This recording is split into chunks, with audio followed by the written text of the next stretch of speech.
अच्छी तरह सुनिए। धमाई क्या आपके हिसाब से ये सामान्य बात है, छत पर पत्थर और पेट्रोल बॉम्ब मिलना और पुलिस की जांच में ये सामने आना कि वहां से रामनवमी का जुलूस फिर ना निकले, इसको रोकने के लिए ये सब प्लान किया गया था?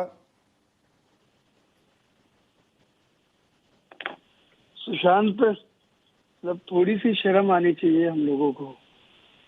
मतलब एकदम शर्म घोल के पी गए हैं आप लोग यार।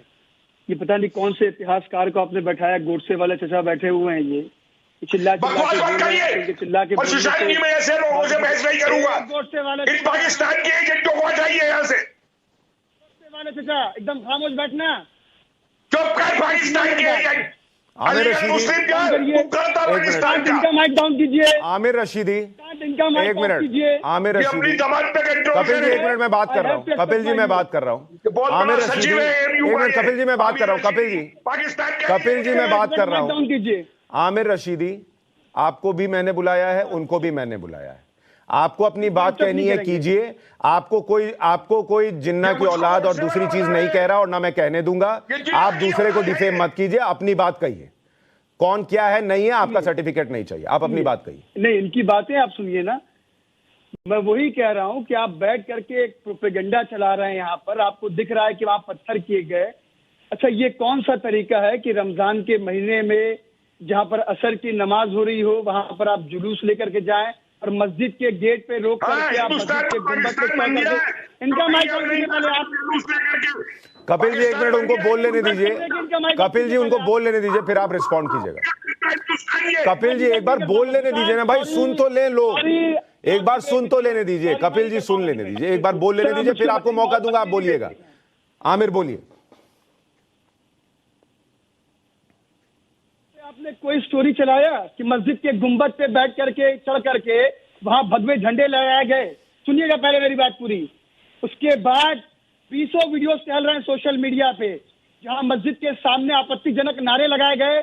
समुदाय विशेष को बोला गया कि पाकिस्तान भेजेंगे, टोपी वालों को पाकिस्तान भेजेंगे।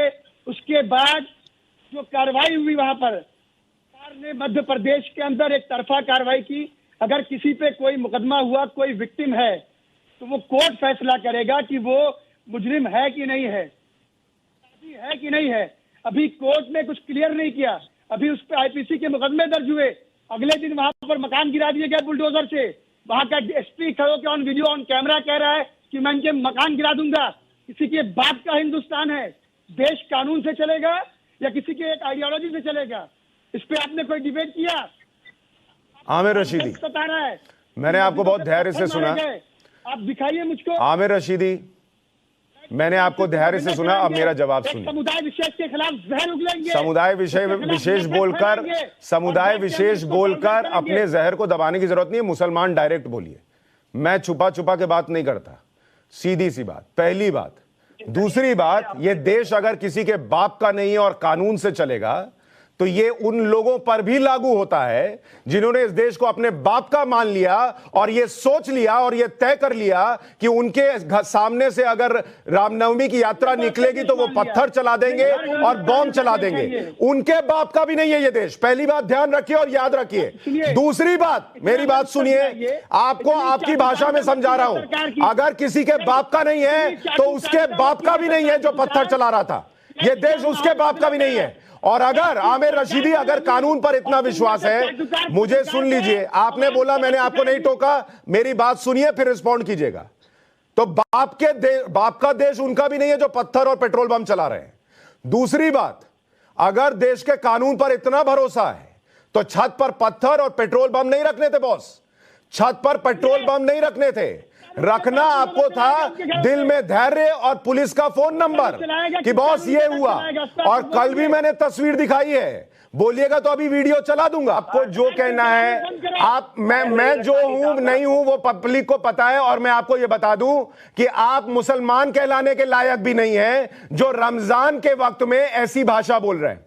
इसलिए तुम मुझे क्या कहते हो, मैं भाई तुम सुनो, तुम मुझे क्या कहते हो मुझे नहीं पता, पर मैं तुम्हें अभी अपनी डिबेट से लात मार के निकाल रहा हूं।